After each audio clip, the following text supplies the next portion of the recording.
Përshëndetje të nderuar miq, do të flasim për zhvillimet e fundit politike dhe nga aktualiteti me avokatin e njohur Gylsen Zhdima, drejtuesi i fraksionit Reforma Reale. Avokat, përshëndetje dhe faleminderit. Përshëndetje, faleminderit shumë për ftesën. Së pari, çfarë po ndodh brenda Partisë Demokratike me listat, me emrat që janë futur, pra si risi, ata që janë rikthyer, por edhe të përjashtuarit. Ju çfarë shikoni pas 11 majit me këta emra? Mund të ketë ndonjëri që mund t'i jaj kokën Berishës apo Në rast se Berisha humbet zgjedhjet parlamentare, duke referuar statutet e tyre, normalisht Berisha do t'japi dorëheqjen. Unë besoj se në listën e Tiranës kemi një person të sigurt që është Josefina Topalli. Ajo nuk u vendos në listë të hapur për shkak të votave, po u vendos në një listë të mbyllur. Gjithashtu, në qarkun e Shkodrës kemi Luciano Boçin. Të dy këto individ kanë një personalitet, por leadershipi më i mirë dhe më i qëndrueshëm për një figurë tjetër që nuk është përfshirë drejt për së drejti në aktualitetin politik, është Josefina Topalli. Edhe në kohën kur ka qenë në politik, ajo ka qenë kryetarja parlamentit. Pra nuk ka pasur ndonjë përgjegjësi ose do thoja më mirë ndonjë përgjegjësi penale që dikush mund ta hetojë atë për një aferë korruptive. Pse e them këtë? Sepse çdo kush që merret me opozitën, normalisht krau tjetër do të bëjë një kallëzim që ta ngjyrosi sikur ose ta më mirë ta godasi duke thënë që shikoj edhe ky është i korruptuar.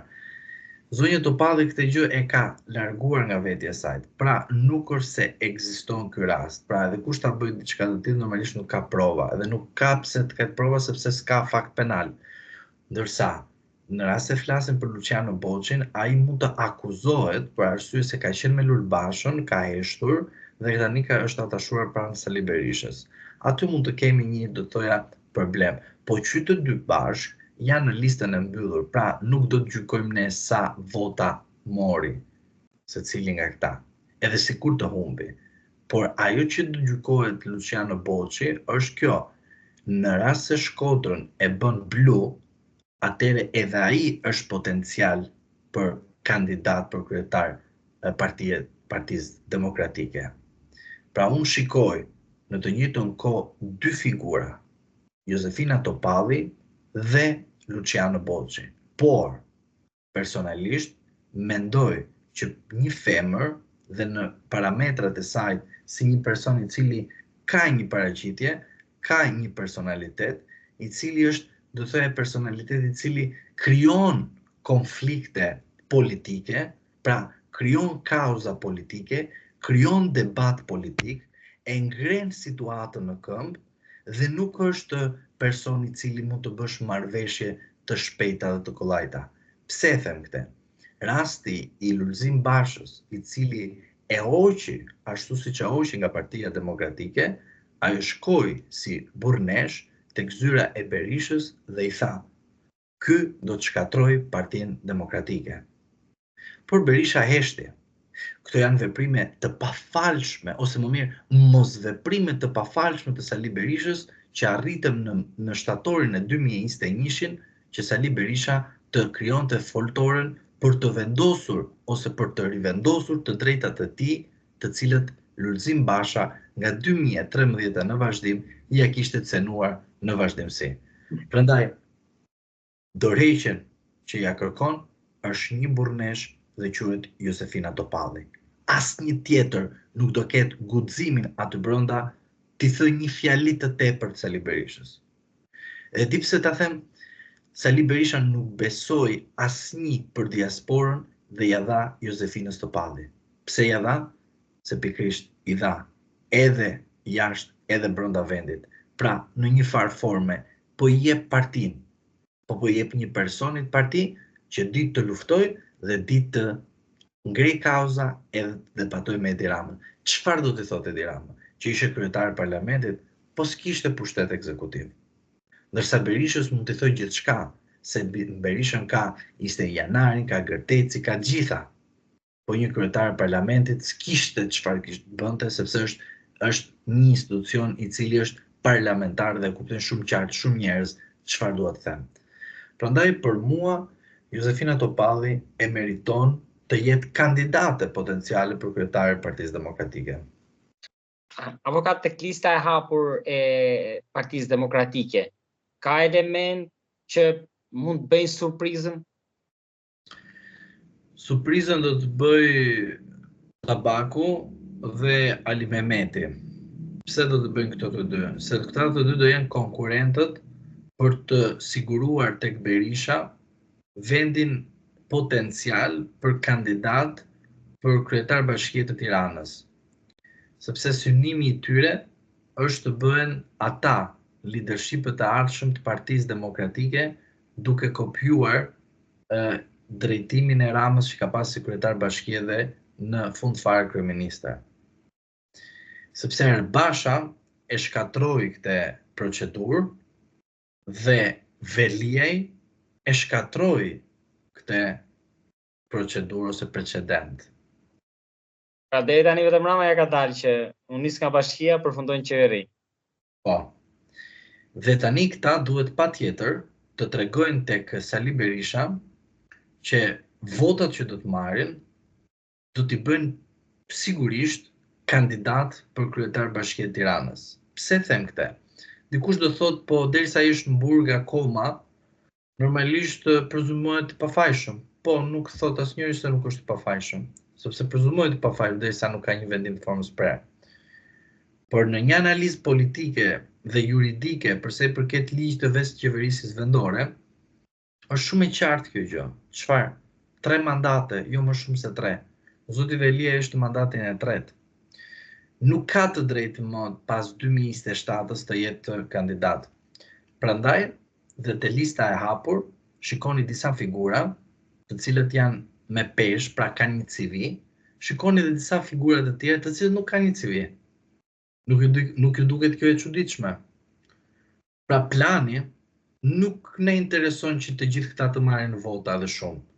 Ne intereson 2-3 veta të marrin vota që dikush na thot që këta u zgjodhën nga qarku i Tiranës, që përfshin edhe bashkitë të tjera, po e rëndësishmja është nga qarku i Tiranës, se bashkia më e madhe është Tirana, që do të thotë individët do të konkurrojnë edhe do të shfaqin talentin e tyre se si do të jenë ata kandidatët e ardhshëm bashkisë të Tiranës. Se mos harroni se në të dyja partitë politike nuk ke një kandidat potencial që do të marri vendin e Erion Velis. As nga PS-ja, as nga PD-ja. Që do të thotë të dyja partitë politike do të kenë të njëjtën pothuajse qëllim. Kush merr më shumë vota në listën e hapur, ai mund të kandidojë për kryetar bashkie. Avokat, nga kampi i majt, çfarë po ndodh? Edhe këtë lidhim edhe me Spakun. Mendoni që do ketë goditje të tjera të forta para zgjedhjeve, se që do ketë, besoj që do ketë, por që do ketë të forta, se mund duhet edhe ndërhyrje e Spakut në zgjedhje apo jo? Unë besoj se do ketë ndërhyrje, do të ketë patjetër arrestimi, do të ketë patjetër individ të cilët do të arrestohen, sepse kjo është praktika që ka krijuar Spaku. Ju e dini qëndrimin tim për Spakun, në rëndësi tani në këtë moment nuk kam më, se e kemi thënë disa herë. Mënyra se si Spaku operon është një mënyrë, do thoya, që të blen disa dyshime, por pastaj për shkak të goditjes që janë të forta, fillon edhe reflekton edhe përpunon goditjen edhe thua që ja të shikojmë çfarë do ndodhi më tej. Pas goditjes së Erion Velis, erdhi një goditje tjetër brenda Partisë Socialiste. Asnjëri nuk e vuri në kujdesin maksimal. Çfarë ishte ajo? Pikërisht zoti Rama zgjodhi në listat e Partisë Socialiste të vendosë kryetar bashkie Beratit dhe Belenës. Më korrigjon nëse kemi tjetër, edhe kryetar tjerë, që do të thotë zoti Rama nuk i zgjodhi ata për të treguar se çfarë do ndodhi, pra a do të fitojnë mandatin apo jo. Zoti Rama e zgjodhi se në momentin e parë që do të dalë në rezultatet e 11 majit, zoti Rama mund të ketë një letër tjetër, që është kjo, zgjedhje të parakoshme në të 3 bashkitë plus edhe Tiranës, sepse mund të Erion Velia të japi dhe dorëheqjen. Pse e them këtë? sepse tek lista tek Partia Socialiste nuk ndodh vetëm goditja që do mund të ndodhë nga SPAK-u. Zoti Rama i lëshon të gjithë, por unë mendoj që në një rast ose në një aksident elektoral, Partia Socialiste humbet shumicën që është 71 mandate, atëherë Rama duhet të shpiki një alternativë tjetër për shpëtimin e tij, që do thotë vajtja në zgjedhje të parakohshme në tetor për zgjedhjet vendore të 3-4 bashkive përfshirë Tiranën. Pse ndodh kjo? Avokate, mendoni që po të humbë zgjedhjet e përgjithshme të rikthehet në bashki apo? Se di, sepse me ligjin e ri më duket të rikthehet, për ka të drejtën e rikthimit, për shkak se ai s'ka qenë dhe prandaj ligji kap nga momenti kur vendos përsëri kandidaturën dhe merr mandatin. Që do të thotë mund të ndodhë edhe ky skenar, do të ishte i paimagjinueshëm të shkojë kryetar bashkie dhe kryetar opozite. Shumë interesante kjo. Por Rama, për mendimin tim, po punon me 2 standarde, pavarësisht se thot SPAK-u punon me 2 standarde, por Rama punon me 2 standarde, por edhe me projekt afatgjatë. Nuk e di se si e lexon Partia Demokratike, po unë e lexoj që Rama ka informacione më të mëdha se sa kemi ne, por ai në momentin e dur do të marrë vendimin dhe tek vendimarrja e tij gjithmonë do të përfshihet interesi individual që ka ai. Ai nuk ka interes individual të shkojë në burg, pra të bëhet burgaxhi. Ai interesi i tij është që të qëndrojë në politikën shqiptare, ashtu si qëndron edhe Sali Berisha. Unë mendoj që do të ketë një marrëveshje tjetër midis Partisë Socialiste dhe Partisë Demokratike në momenti kur Rama do dihet i pasigurt nga SPAK-u. Pra listat që do godasin SPAK-u, pra Partisë Socialiste ato që janë të mbyllur, apo disa që janë të hapur, do të ketë një ilaç, një ilaç i cili do të shërojë plagët dhe do të ngrejë ose do të japë më shumë imunitet tek zoti Rama. Imuniteti nuk është politik, por do të jetë një imunitet oksigjen për atë që të marrë frymarrjen pak më të pastë dhe më të qartë. Sepse në rastin konkret nga lista e Tiranës, duhet keni parasysh që janë disa individë të cilët kanë procese përpara SPAK-ut të hapura. Në listën e mbyllur do të shikoni njerëz të cilët janë në pushtet ekzekutiv, pra ndaj tyre ka probleme. Në listën e hapur të Tiranës do të shikoni individë të cilët edhe ata kanë probleme me drejtsinë shqiptare. Sa parashikoni që të arrestohen nga lista?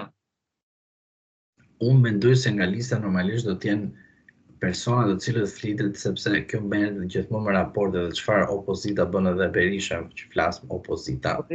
Gjysma apo të gjithë? Opozita. Tani unë të jem realist dhe të them vërtetën, unë mendoj që 2 veta mund të jenë edhe bashkë dhe me biznesmen. Pse them me biznesmen? Sepse pikërisht këta gjithmonë kur kanë bërë një aferë korruptive, kanë bërë edhe me biznesmen. Më kam rastin e zotit Berisha, biznesmen ka nga mrapa. Rasti zotit Velie, biznesmen ka nga mrapa. Njëri prej cilëve. Rasti zotit Meta, biznesmen nga mrapa. Pra, çdo kush nga këta që mund të arrestohet, normalisht do të ketë një lidhje me biznesmen, normalisht që do të kemi edhe biznesmen të arrestuar, sepse ata kur kanë marrë ose kanë bërë korrupsion aktiv ose urdhra kanë dhënë, kanë marrë dhe kanë përdorur institucione shtetërore sikur është kompania e tyre private, ashtu siç ka ndodhur me incineratorën e Tiranës dhe incineratorët e tjerë që projekti ishte bërë nga vetë biznesmenët. Kjo gjë ndodh sepse në Shqipëri ende mendojnë shumë njerëz, jo pavarësia, po thjesht mendojnë shumë njerëz që situata e krijuar politike në vend ose më mirë drejtimi i vendit bëhet nga biznesmenët dhe harrojnë që ekziston ligji. Por tek lista e hapur edhe e mbyllur kemi diçka. Në listën e mbyllur në të gjitha qarqet të gjithë i ke të atashuar ndaj Edi Ramës. Pra, Rama e ka të sigurt Partinë Socialiste dhe për 10 vite të ardhshëm. Te lista e hapur ke pjesërisht një grup të Erion Velis, po jo të treguar qartësi, por të heshtur, por të Partisë Socialiste, por ke edhe individ të cilët vinë nga radhët e Partisë Socialiste. Pra Partia Avokat që Velia përveç goditjes që mori nga apeli, mori dhe nga partia, sepse grupi i tij deputetëve është jashtë listës sigurt. Është jashtë listës sigurt, është në listën e hapur, do luftojnë për vota. Normalisht votat do shkojnë për Partinë Socialiste, do shkojnë për ato 12 e parë të Tiranës në rastin konkret. Dhe ajo që unë shikoj është që kemi të këto listat të mix, që do thotë kemi Partinë Socialiste të vjetër, pra njerëz veteran të vjetër, ke rilindin e 2013 të Edi Ramës, ke edhe njerëz të cilët janë pranë Erion Velis. Pra ke 3 kategori. Nga këto 3 kategori normalisht do të shikojmë kush do të fitojë, si do fitojnë në rezultatin e zgjedhjeve të parlamentarëve 2025. Por ajo që përsërin nuk duket, po nga këto listat, në listën e hapur, kush do të marrë më shumë vota, ai mund të jetë surpriza e radhës. Kandidati për kryetar Bashkisë së Tiranës nga radhët e Partisë Socialiste. Është një test. Është një testim. Për ata që duhet ta kuptojnë politikisht dhe të bëjnë një analizë, është testim. Pse është testim? Qarkullon emri i zotit Bledi Goxhej, ministër aktualisht, dhe qarkullon emri i tij si do të jetë një nga kandidatët. Në rast se ky person merr shumë vota, pra është listë hapur, nëse e kalon. Por në rast se e kalon, do të thotë se Rama do ta dërgojë patjetër në zgjedhjet e Tiranës.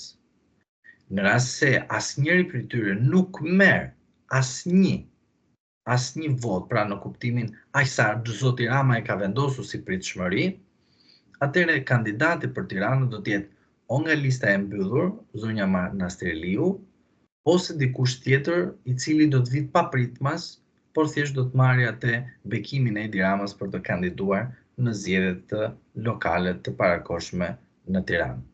Ta keni parasysh që pas zgjedhjeve dhe në shtator-tetor, sigurisht që zoti Rama nuk mund të mbajë Bashkinë e Tiranës pa kryetarin Erion Veliaj. Që do të thotë zoti Veliaj do detyrohet në një farë mënyre që të japi dorëheqjen si kryetar bashkie dhe të shkojë drejt zgjedhjeve parakohshme. Në rast se zoti Veliaj nuk do ta bëjë këtë gjë, zoti Rama do të përdorë çdo mekanizëm të mundshëm për ta shkarkuar, edhe pse jo vetë ai, që ta lejë gjykatën kushtetuese të marrë një vendimarrje në rast se shkarkimi është i drejtë apo i padrejtë. Por ky do të jetë skenari më i fundit, i cili momentalisht nuk besoj se do të bëhet, por në të ardhmen mund edhe të bëhet për shkak të natit ose më mirë të shkak të mos dëgjimit të urdhëresës që Rama mund të dërgojë Erion Velis. Sepse Erion Veliaj nga momenti i apelit dhe mos pasje të punojësve të bashkisë përpara apelit, do thotë që zoti Veliaj është i vetëm përpara betejës së tij në drejtësi, pavarësisht se çfarë recitimi është viktimizimi bëri Rama, që ne bashkë kemi analizuar dhe tham qartazi viktimizimi dhe aktrimi në të njëjtën kohë.